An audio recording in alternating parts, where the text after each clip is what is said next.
وَكَيْفَ أَخَافُ مَا أَشْرَكْتُمْ، میں کیسے ڈروں ان سے جنہیں تم نے شریک ٹھہرا رکھا ہے.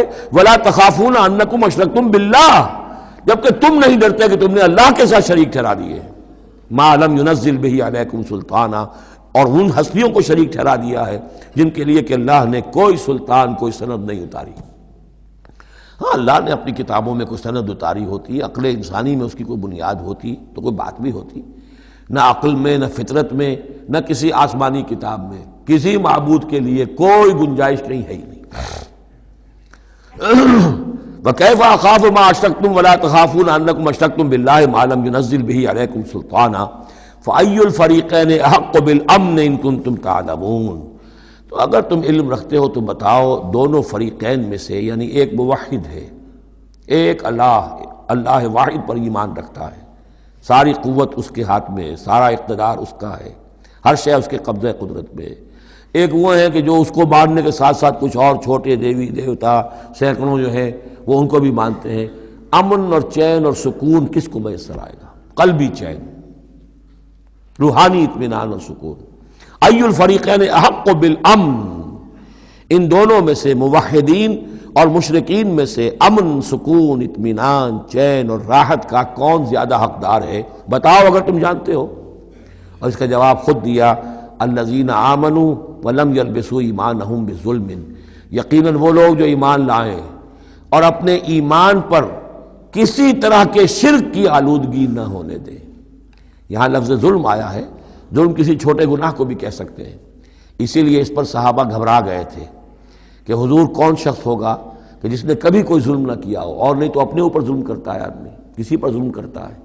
تو اس کا تو مطلب ہے کوئی شخص بھی یہ جو مقام ہے جو یہاں بیان کیا جا رہا ہے اس کا جو سزاوار اور اس کا حقدار نہیں ہو سکتا.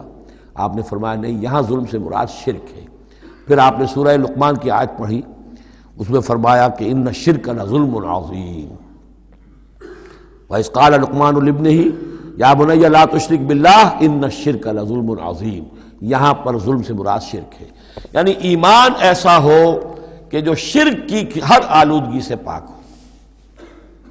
میں یہاں پھر تذکرہ کیے دیتا ہوں، شروع میں بھی عرض کیا تھا شرک کسے کہتے ہیں، شرک کی قسمیں کون کون سی ہیں، کون کون سے بھیس بدل کر یہ شرک آتا ہے. باہر رنگے کے خواہی جامہ می پوش، من اندازے قدت را می شناسم. تم چاہے کسی بھی رنگ کا لباس پہن کے آ جاؤ، میں تمہیں تمہارے قد سے پہچان لوں گا. تو قد سے پہچاننا جو ہے شرک کا آسان نہیں ہے، بھیس بدلتا ہے. یہ اس کے لیے ضروری ہے، اور آج کے دور میں شرک کس کس شکل میں موجود ہے اس کا سمجھنا بہت اہم ہے. اس موضوع پر میرے 6 گھنٹے کے کیسٹس موجود ہیں.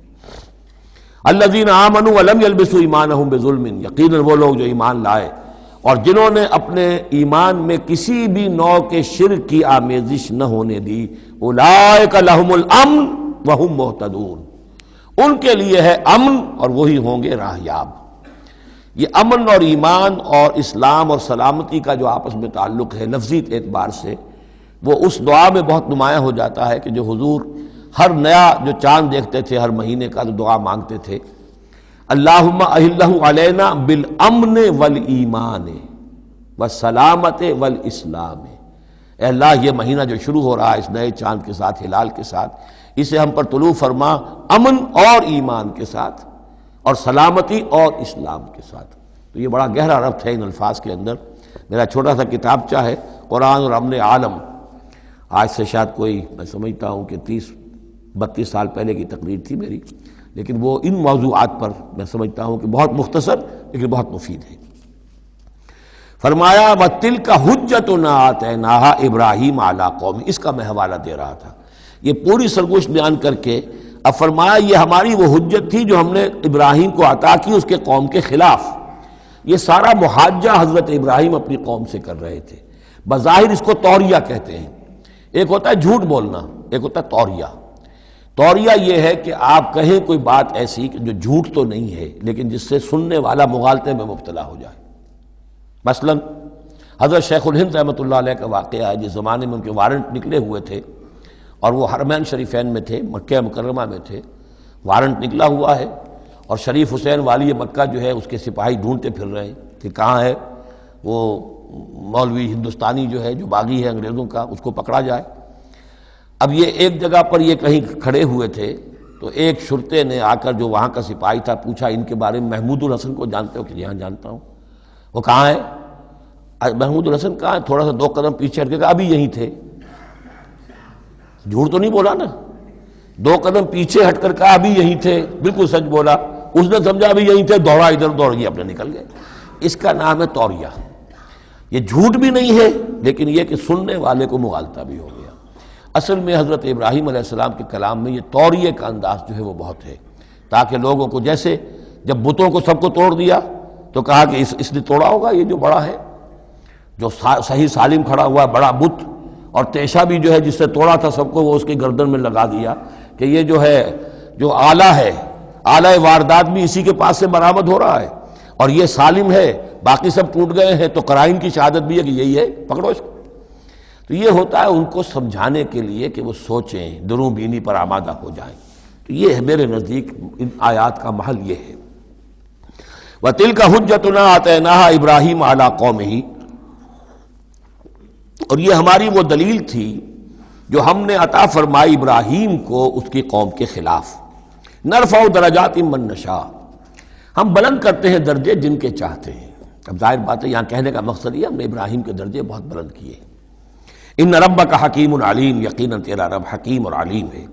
ووہبنا لہ اسحاق و یعقوب، اب وہ گلدستہ شروع ہو رہا ہے، اور ہم نے اسے عطا فرمایا اسحاق جیسا بیٹا، یعقوب جیسا پوتا، کلن ہدینا، سب کو ہم نے ہدایت دی، ونوحا ہدینا من قبل، اور نوح کو ہم نے ہدایت دی تھی ان سے بھی پہلے، ومن ذریتہ، اور ان کی اولاد میں سے، حضرت ابراہیم کی اولاد میں سے، داؤد و سلیمان و ایوب و یوسف و موسیٰ و ہارون، کیسے کیسے عظیم نبی ہم نے اٹھائے، داؤد جیسا بادشاہ، سلیمان جیسا بادشاہ، ایوب اور یوسف اور موسیٰ اور ہارون، وکذالک نجزی المحسنین، اسی طرح ہم بدلہ دیتے ہیں محسنین کو۔ یہ لوگ ظاہر بات ہے کہ ایمان کی اس بلند ترین منزل پر فائز تھے جس کو ہم پڑھا ہے سورہ مائدہ میں کہ ثم اتقوا واحسنوا واللہ یحب المحسنین، وزکریا و یحییٰ و عیسیٰ و الیاس، مزید برآں زکریا جیسے نبی، یحییٰ جیسے نبی، عیسیٰ علیہ السلام و الیاس کل من الصالحین، یہ سب کے سب نیک بختوں میں سے تھے۔ و اسماعیل و الیسع و یونس و لوطا، اور اسماعیل اور الیسع اور یونس اور لوط، وَكُلًّا فَضَّلْنَا عَلَى الْعَالَمِينَ، سب کو ہم نے تمام جہان والوں پر فضیلت دی۔ وَمِنْ آبائِهِمْ، اور ان کے آباء و اجداد میں سے بھی، وَذُرِّيَّاتِهِمْ، اور ان کی نسلوں میں سے بھی، وَإِخْوَانِهِمْ، اور ان کے بھائیوں میں سے بھی، وَاجْتَبَيْنَاهُمْ، ہم نے ان کو چن لیا، پسند کر لیا، سلیکٹ کر لیا، وَهَدَيْنَاهُمْ إِلَىٰ صِرَاطٍ مُسْتَقِيمٍ، اور ہم نے ان کو ہدایت دی سیدھے راستے کی طرف۔ ذَلِكَ هُدَى اللَّهِ يَهْدِي بِهِ مَن يَشَاءُ مِنْ عِبَادِهِ، یہ اللہ کی وہ ہدایت ہے جس کی وہ ہدایت بخشتا ہے جس کو چاہتا ہے اپنے بندوں میں سے۔ وَلَوْ أَشْرَكُوا، اور اگر بالفرض وہ بھی شرک کرتے، لَحَبِطَ عَنْهُمْ مَا كَانُوا يَعْمَلُونَ، ان کے بھی سارے اعمال حبط ہو جاتے۔ شرک اتنی بری شے ہے، اتنے اونچے اونچے مراتب، اتنے اعلیٰ اعلیٰ مقامات، اللہ کی محبوب شخصیتیں، اولو العزم پیغمبر اور یہ عظیم انبیاء، لیکن بالفرض یہ سمجھانے کے لیے، ظاہر بات ہے کوئی امکان نہیں تھا کہ وہ شرک کرتے، لیکن ہمیں سمجھانے کے لیے شرک وہ شے ہے، ان اللہ لا یغفر یشرک بہ ویغفر ما دون ذلک لمن یشاء ولو اشرکوا لحبط عنہم ما کانوا یعملون، اگر وہ شرک کرتے تو ان کے بھی تمام اعمال حبط ہو جاتے۔ اولئک الذین آتیناہم الکتاب والحکم والنبوۃ، یہ وہ لوگ ہیں جن کو ہم نے کتاب دی، اپنی حکمت اور شریعت سے نوازا، نبوت سے سرفراز فرمایا۔ وَإِن يَكْفُرْ بِهَا هَؤُلَاءِ، اور اگر کفران نعمت کریں یہ لوگ اس کی، یہ جو آیات اب اللہ تعالیٰ نے دی ہیں تمہیں اے محمد صلی اللہ علیہ وسلم، اگر یہ لوگ ان آیات کی اب ناشکری کر رہے ہیں، کفران نعمت کر رہے ہیں، اگر وہ ان سے فائدہ نہیں اٹھا رہے، ان کی روشنی سے اپنے دلوں کو منور نہیں کر رہے، فقد وکلنا بہا قوما لیسوا بہا بکافرین، تو ہم نے ایک اور قوم کو تیار کر رکھا اس کام کے لیے کہ وہ اس کی ناقدری نہیں کرے گی، یعنی یہ کہ مدینہ کے انصار انشاءاللہ اس کی قدر کریں گے۔ مکے کے یہ لوگ جو ہیں اگر ناقدری کر رہے ہیں محمد صلی اللہ علیہ وسلم، اور تمہاری باتیں جو ہیں اب تک 10-11 برس ہونے کو آ گئے ہیں، اس کے نتائج جو ہیں بڑے ہی کم سے کم یہ کہ مایوس کن نہیں تو دل شکن ضرور ہے۔ محمد جیسا مبلغ اور رسول اور داعی اور مربی اور مزکی اور معلم، اور 10-12 برس کی جد و جہد میں بمشکل 150 پونے 200 آدمی، پہلے 10 برس میں تو بمشکل سوا آدمی تھا۔ تو یہ ہے کہ اس اعتبار سے فَإِن يَكْفُرْ بِهَا هَؤُلَاءِ، اگر یہ لوگ کفران نعمت کر رہے ہیں ان کا، فقط وکلنا بہا، تو ہم نے کچھ مقرر کر دیے ہیں کچھ اور لوگ، قومن، ایک ایسی قوم، لیسو بہا بکافرین، جو ان کی شاید جو اس کی ناشکری نہیں کریں گے۔ کچھ پتہ نہیں یہ ہماری جو دعوت رجوع القرآن ہے جو کہاں کہاں پھیل رہی ہے۔ پاکستان میں ٹی وی پر بینڈ ہے، میرا درس نہیں آ سکتا۔ انڈیا میں دوردرشن کبھی کبھی دکھا دیتا ہے، دلی سے خبر آ جاتی ہے کہ دوردرشن پہ میرے کبھی کیسٹ جو ہے ٹی وی کے درس دکھائے جا رہے ہیں۔ بامبے میں جو کیبل ٹی وی ہے، 8000 فیملیز ہیں جو ہر ہفتے 2 مرتبہ میرا درس قرآن دیکھ رہے ہیں کیبل ٹی وی پر، اور وہی لوگ ہیں کہ جنہوں نے چاہا ہے کہ اب ان کو ایسی اس کی ریکارڈنگ مل جائے کہ وہ اسے سیٹلائٹ کے اوپر لے جا سکے۔ اور یہ کہاں ہو رہا ہے؟ بھارت میں، دارالکفر میں۔ اور پاکستان میں کیا ہو رہا ہے؟ جو کچھ ہو رہا ہے وہ آپ کے سامنے ہے۔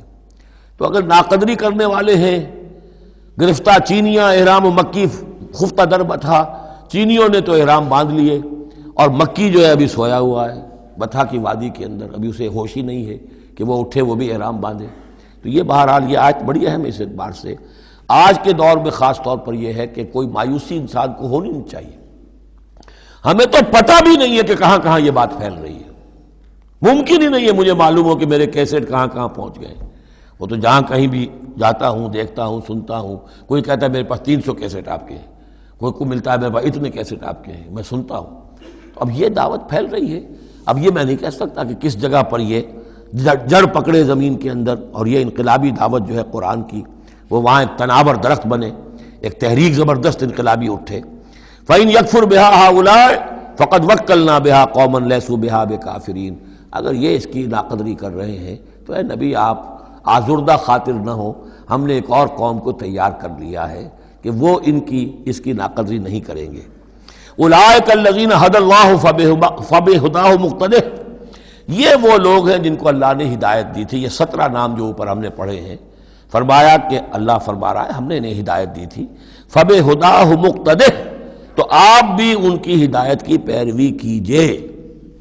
یہ بہت اہم نقطہ ہے جو یہاں پر نوٹ کر لینے کا ہے کہ جو بھی سابقہ انبیاء کے معاملات کہیں آئیں اور ان کی نفی نہ آئے، وہ چیز گویا کہ ہم مسلمانوں کے لیے بھی وہ چیز جو ہے وہ اس قابل ہے کہ ہم اس کی اتباع کریں، اس کی پیروی کریں، اس کو مانیں۔